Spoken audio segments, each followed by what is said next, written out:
channeling a spell. This is going to be a Fire Raga. It doesn't kill somehow, and it kills Naya to land a kill. Oh my god! Here, apparently not, because she is going for the back line. This is instant cast. He might have a chance. It is it. Oh no! What's up, everybody? My name is Kason, and welcome back to the WDL. Today's video is going to be the grand finals for the Wezette Cup. The two top teams from the original 12 of this division are facing off in a best of 3 today to claim the trophy for the Season 4 Wezette Cup. Honestly, I am incredibly excited to get into this. The two players are extremely deserving of being up to this point and have already qualified for the Season 5 Champions League, and I think it's going to be an awesome series. We have none other than the 1 seed Meraxis of My Kill Thunder Gods, coach of the Bento Box Bullies, 12-2 record throughout the season. Honestly, it's just been so incredibly impressive, especially with a couple units like Celis, where we really haven't seen her thrive many other times in the other divisions and other leagues and stuff like that. So to see Meraxis just going crazy, also with some strike units like Etra, it's been really cool to see him dominate with those units. And on the other side, you love to see it, Isvar and Elda's Angels 10-3 record as well, rocking his favorite unit, Elda, and I mean both versions, sometimes together on the same team. Honestly, it's been nothing but a joy to watch for both of these players. They've been crushing it all season, and I know they are very deserving of being in this spot, and I'm excited to see who ultimately claims that trophy. Like I said, they've already claimed a spot in the Champs League. This is all about glory, the honor of hoisting the cup for this league, and about that Discord title. So let's go ahead and jump into the fights, guys. I wish the best of luck to both of these players and hopefully a great series.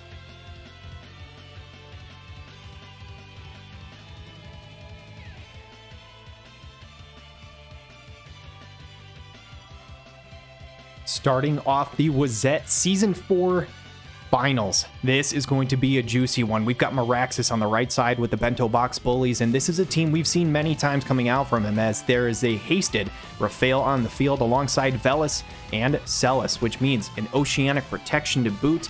There is some resistances, and very soon I think will be a fully hasted up team on the side of Meraxis, but there is a big, giant physical health shield on the side of Isvar's Celebrated Jaden, who's paired alongside the OG Elda and OG Kilfei. So this is going to be interesting, as it looks like the Boon of the Lion coming out from Celis before she goes for anything else. Win Veritas TMR coming out as well to try and mitigate some of that AP on the other side. However, I will say, with both teams starting in opposite corners of the map, what kind of effects will this have on the actual battle? It should mean that there should not be as many AP issues for some of these units, as they should get some more buffs. As the protection buff comes out from Jaden, and he is ready to go. He's got 93 AP. He might even get one more buff before the fight even really kicks off, which is pretty huge for him. Is that Staff of Augmentation coming out for the Kilfei. She's got her piercing rates up. She even steals HP, but Shadowless Blade immediately kicking things off for the Raphael. Just shy of 1k damage, does give herself a nice little stat boost as well. However, that Kilfei tanked up that damage really nicely. The question for me is the accuracy there for Isvar? One thing, fortunately, is that Elda has guaranteed hits. He's going to need them, I think, to hit this Raphael, as she's going to go Heavenly Wrath, reducing that AoE resistance and dealing almost 4k to the Kilfei. However, Kilfei's already taken 2 hits and still standing strong. That's a pretty good start, but this Celis tank, is she going to be able to soak up hits? No. Kilfei's not in range to hit Celis, so she immediately goes for Raphael, and this is good news for Isvar, I think. Celebrated Jaden going to kick it off with a Magellant's Rain. It does a little bit to the Celis, does a little bit of AP damage as well, but Raphael just jukes it. The Holy comes out, and it doesn't do any damage. Did I just see that right? Surge Strike comes out for 10.9k though. Good God. And I forgot there was a Banishing Barrier on Raphael, so she soaked up all of that magic damage. That's why she took nothing there. But Elda puts her in the dirt, and Isvar is in a huge advantage right now, but that Magic Burst does a lot of damage to the Kilfei. Meraxis says it's not quite over yet here. Energy Blaster hitting for 3,300 though, as there is no Runic on the side of Meraxis' team.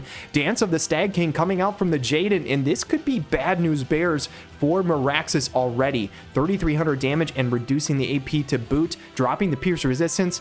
However, the one saving grace for Meraxis right now is that Celebrated Jaden has 0 AP. Terra Slash coming in for 1,300. Honestly, that only being that much damage is shocking, as Celis normally is very weak to strike, but it looks like Meraxis is prepared for this. Elegant Spinning Edge is going to boost up her resistances even further. Is she able to even drain back some health? She's dealing a decent amount of damage and heals 2k. I thought Celis was just a tank, but she is apparently a DPS, as Killfay is going to drop. Jaden is going to try and get a little bit of AP back, but eventually Velis is going to make his way over. Is he in range to get a heal off? If he is, it's a trouble for Isvar, and he is able to get that. And now this 2v2 is looking rough for Isvar, as it looks like this Celis is an impenetrable tank. Water Blade for 2200, just a slow chip here, as Jaden's going to go with the Life Bane Lance. However, with a Velis in the back to heal, I don't know that they're ever going to get through this Celis. In fact, there's only 14 actions left, as Velis finally says, you know what, I'm going to do some damage as well. The Icebreaker coin coming in.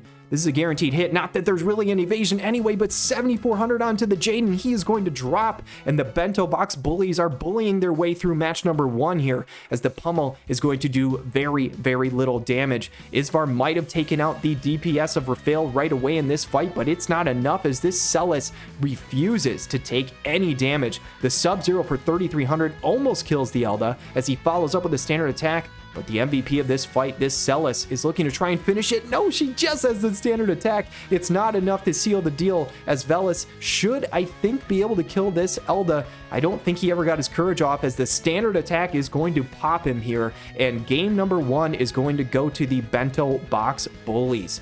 Man, oh man, a very impressive showing coming out from Araxis here. One thing that I've said, and other people have said throughout the season, the biggest weakness to Isvar's team is it is very, very reliant on the same type of damage, which is Pierce for the most part, and a little bit of strike damage. If you were able to build those resistances up, it is hard to break through that. Obviously, they just dumpstered that Rafael, but Celis putting in the work here. And now the question for me is, does Isvar have any answer to this? Are they able to get through the massive healing and tanking that this Velis and Celis can dish out? Let's jump into game number 2 and find out. The battle at the Wezette Castle Gate is going to continue. We're heading into match number 2 here, and Isvar is up against it. He needs to win 2 straight fights in order to claim the championship trophy. This is a best of 3, not a best of 5. That is what the players agreed upon, so Meraxis is on the edge and on the verge of becoming the champion of this league. The Life Circulator TMR being utilized by the Etra, Win Veritas TMR being utilized by the Celis, and this is a very interesting comp coming up from Meraxis, as a couple of strike units alongside the Celis, not something I really expected. Edward Elric is going to go with his AP restorability. It doesn't look like the Win Veritas TMR being utilized by Isvar, and Drain Glyph is here, which means both teams have utilized HP absorbed TMRs. Mish putting down 4k onto the Edward is a really nice start. Lion's Drain dealing a decent amount of damage as well, and Isvar might be in decent shape here. However, the entire team for Meraxis is going to go next. Divine Healing coming out from the Etra, but what can Edward Elric get done? He is just shy of 60 AP. They are all stacked up for a wall breaker, but he goes for the Full Metal Rage instead. This poor Mish is about to take a full limit break from Edward Elric for 8,600, and he does not live it. Meraxis is in a 3v2 advantage, but not a ton of AP on Edward. This might still be okay for Isvar. Not a lot of damage coming out from the Magic Burst, but the main point of it is it drops the AoE resistance. Terra Slash not dealing a ton. I think even a reaction from the Celis to mitigate that damage. Lion's Drain dealing a little bit more.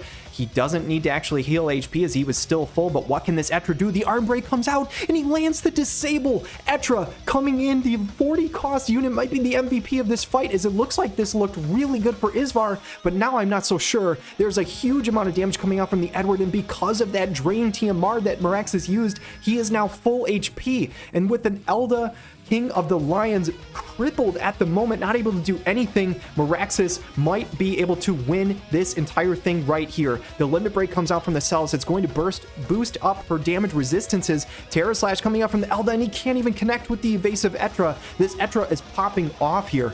25 AP for the Edward. The Adamantine Pillar comes out, not a ton of damage, but Isvar is going to run out of turns, and he has no AP, and he has no way to get any back because of the Disable. This Arm Break is heartbreaking for Isvar at the moment, as it looks like the OG Elda is going to drop, and Meraxis and Bento Box bullies are going to bully their way into a championship, I think, as it looks like Elda, the King of the Lions, is here. I do believe he still has his re-raise. If somehow he could come back to life, maybe he could turn the table, but without AP, it's going to be nearly impossible here, as 24 actions left. Celis with 15 AP is going to summon an Esper to make things even worse, so the map effect put puts things in their favor. And obviously you can see with this Golem Esper, that is a massive defense and pierce resistant Esper. You know exactly what Meraxes was going for in this series, as Elda finally is no longer disabled, but is he alive? No, he is not. The re-raise will bring him back, but Etra is now ready to deal damage with 24 AP. She goes for another arm break and she lands another disable, and this poor Elda,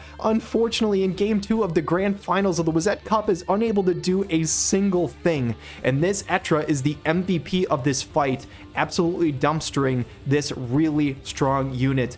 Elda is going to drop to the Edward, and Meraxes, coach of the Bento Box Bullies, the 1 seed, the team who has dominated all season, continues his domination and is going to hoist the Season 4 Wezette trophy.